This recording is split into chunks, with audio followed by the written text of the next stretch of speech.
And joining us now, Ben Rhodes, former Deputy National Security Advisor in the Obama White House. Ben, thank you very much for being with us. So first, your reaction to this. This is about as brazen as the Ukrainians have been, a remote bomb going off in Moscow and taking out a general whom they had accused of war crimes.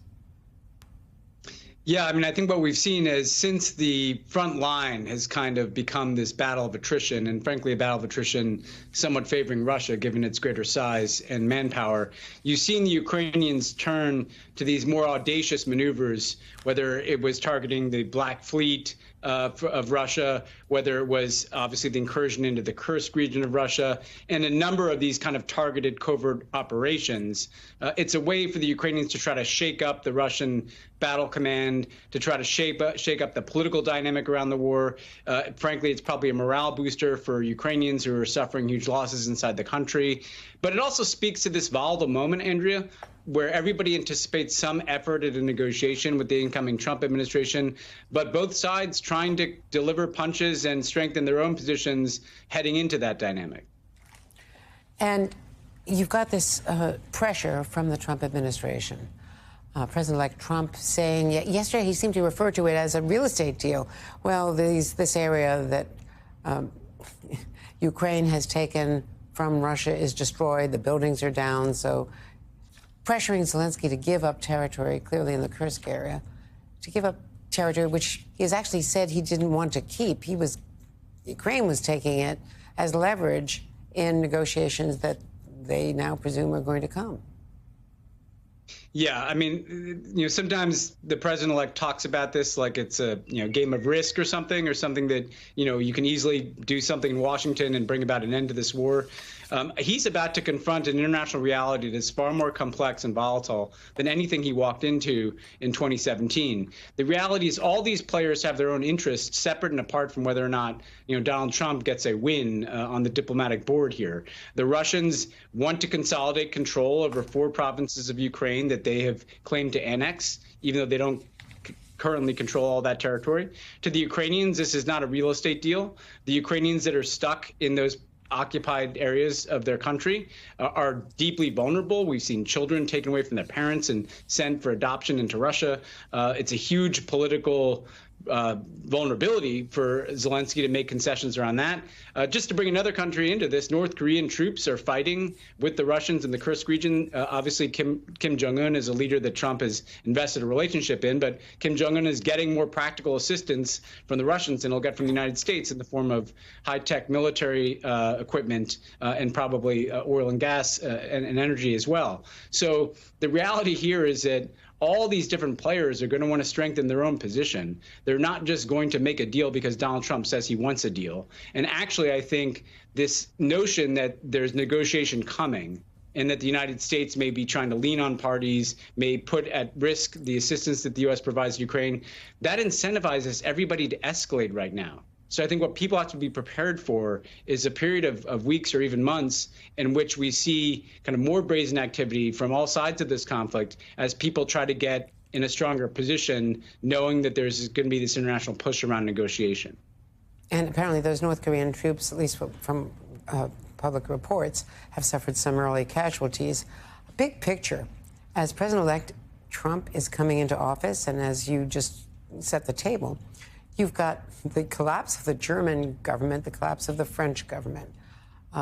In Canada, Chrystia Freeland, the longest-serving advisor of Prime Minister Trudeau, has resigned this morning.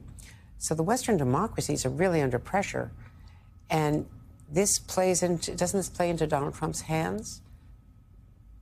Yeah, in some ways. I mean, because what you have in autocracies like China and Russia is you don't get a turnover of leadership with elections. So you've got a lot of consistency at the top of those systems, particularly Russia and China, the principal geopolitical adversaries of the United States. On the other hand, you have this massive vacuum among the democracies. If you just take the G7, Andrea, which is obviously the body that the United States tends to focus on the most in terms of like-minded countries, You've had a turnover of almost all the G7 by the time the Trudeau situation plays out. Obviously, the German election is expected to yield a different leader. Macron is term limited and is very lamed up right now as he deals with chaos in his own government.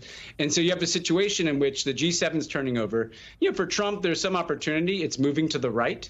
I think we're probably going to look up in a few months, and the G7, with the exception of Keir Starmer, may be entirely moved to the direction of right of center or right wing parties.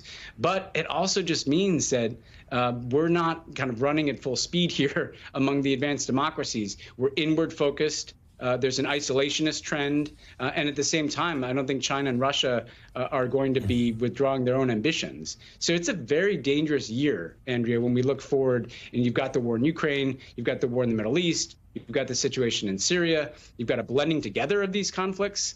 Because, you have North Korea coming into the Ukraine conflict. You've got Turkey seen as a key hand behind what's happening in Syria, which is evicting Russian bases. All this is connecting. Trump's impulse to negotiate is one I think that is needed, but whether or not he can kind of manage these multifaceted dynamics and manage the fact that Xi Jinping and Vladimir Putin, frankly, believes that they'll be there after Donald Trump, that they'll be there in 4 years when he's term limited as well. It just speaks to the lack of levers that the United States has to pull right now to kind of impose order on all these situations. Well, there may be one positive impact of this.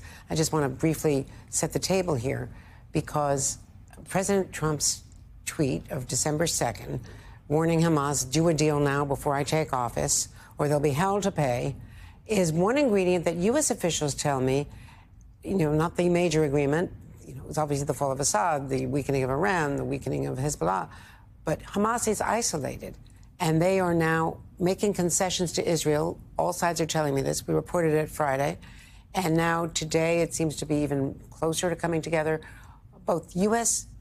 and other officials are telling me that the Trump team is working very closely with the White House and the State Department, with others, with envoys, to try to do this deal.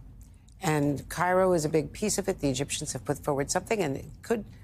I know it's Lucy the football. We've seen this with 12 or 13 missions by Tony Blinken, but this could come together in the next couple of weeks, I am told. I've heard the same thing, Andrea, talking not just to U.S. officials, but to people in the Middle East, that there is this kind of de facto coordination, even if it's not necessarily active. Everybody's pushing in the same direction. And so there is, I think, quite a high likelihood that by Inauguration Day, you have some kind of ceasefire in place and hopefully a return of hostages in Gaza. That would obviously be progress. We've already had a ceasefire with Hezbollah. Again, though, Andrea, as you know as well as anyone, that doesn't mean the end of the story, because then the question is, well, who's going to administer Gaza? Is Gaza going to be reconstructed? What's going to happen to the people there? What's the future of the Palestinian people? Does Israel try to annex parts of, say, northern Gaza or even parts of the West Bank? So it would be a step forward. And it is, I think, of all these conflicts, the one which there's the nearest term possibility of progress. But it by no means ends the dynamic in the Middle East, whether it's in Gaza, whether it's in the West Bank, or whether it's the future of Syria, and whether the U.S. will lift terrorist designations on the de facto government in that country right now. So there's a lot on the plate of the incoming administration, and these are not things that are going to lend themselves to the kind of quick and easy announcement that everything is solved that Trump is inclined to do.